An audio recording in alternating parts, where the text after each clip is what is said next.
Ruslan Bortnik, a director of Ukrainian Institute of Politics, who's joining us from Kyiv. Ruslan, there is a lot going on, so we will try to cover as much of it as possible. We know that talks have now ended between Russian and Ukrainian diplomats. We'll come into some of the comments that we've had off the back of that meeting. But let's first talk about the significance of Russian and Ukrainian diplomats speaking face-to-face for the first time in over 3 years.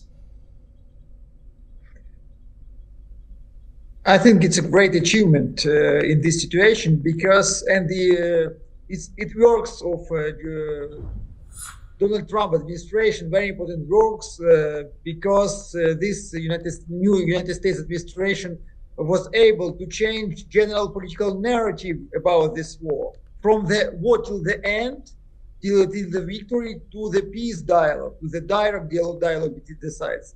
So this direct dialogue between the sides is extremely important because it makes the peace close and it makes the level of hostilities, level of hatredness between the sides low.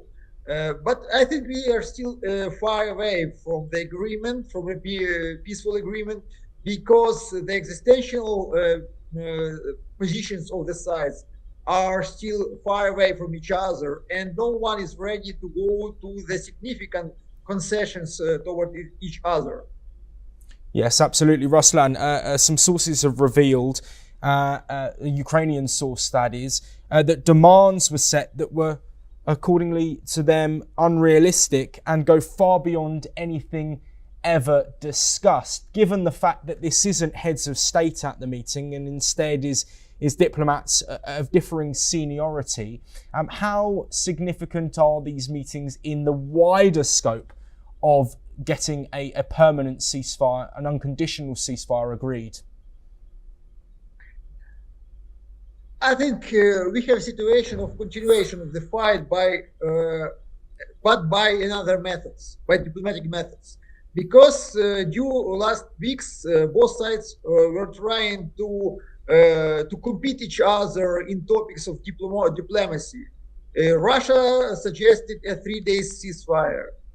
Ukraine answered for idea with 30 days ceasefire. Then Russia made suggestions to make a direct meeting in Istanbul because Russia understood that it is a very weak point for Ukraine because we have a special presidential order from 2022 which prohibited to have a dialogue with Putin. Then Ukrainian president, maybe Ukrainian side weren't going to Istanbul at all, but United States President Donald Trump made his message in Truth Social again that Ukraine has immediately go to Istanbul. Then Ukraine go to Istanbul by demanding the direct dialogue, public debates between Zelensky and Putin, which Putin declined. And in this situation, these circumstances, Putin sent to Istanbul a very specific low-level delegation, but this delegation is consisted from the persons, especially Medinsky, who is native Ukrainian, but it consisted from the persons who took part in the previous Istanbul negotiation between Ukraine and Russia in 2022. So we have situation of this diplomatic competition between the sides. And it looks for me, today we had some kind of consultation between the sides when Ukraine and Russia stated their own positions, but no one is ready to prepare something common. No one is ready to prepare something convergence between them. Yes, absolutely, Ruslan. Of course, a meeting with European leaders was going on simultaneously to these talks in Turkey. Volodymyr Zelensky speaking in front of the European leaders and, of course, the world's media. I just want to point out a couple of statements that he's made and then get your opinions on them. Zelensky saying that Russia has sent almost the same people that it sent in 2022. It shows that Russia has not changed its basic approach. They make many statements, many threats that solve nothing. They're doing everything they can to turn this Istanbul meeting into a staged and empty process. He then went on to say this week we had a real chance to take important steps towards ending the war. If only Putin had not been afraid to come to Turkey. I was in Ankara, and thanks to the participation and hosting us, President Erdogan and I were ready to speak directly with Putin. We've seen previously European leaders, Zelensky and the US administration at points almost put the ball back into Vladimir Putin's court. Do you think these comments do the same thing? Or is this a call out to other world leaders to put more pressure on the Russians?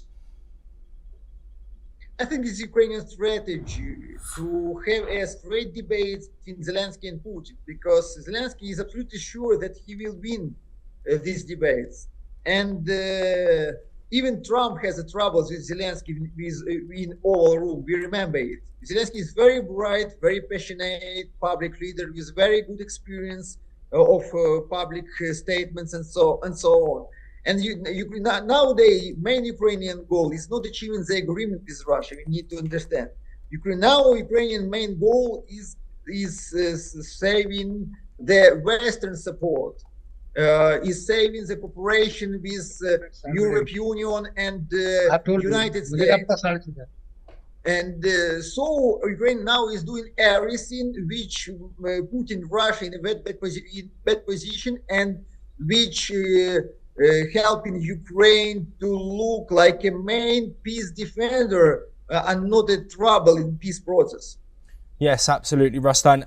We are running out of time, but very briefly, I do want to talk about the influence of other world leaders in these discussions. Of course, Turkey brokering these peace talks that have taken place today. We've of course seen a lot of intervention from the United States and also European leaders. In order to push this forward, what is needed? Is it as simple as Donald Trump has put, saying that Vladimir Putin wasn't there because I wasn't there? Does this need Donald Trump to move forward?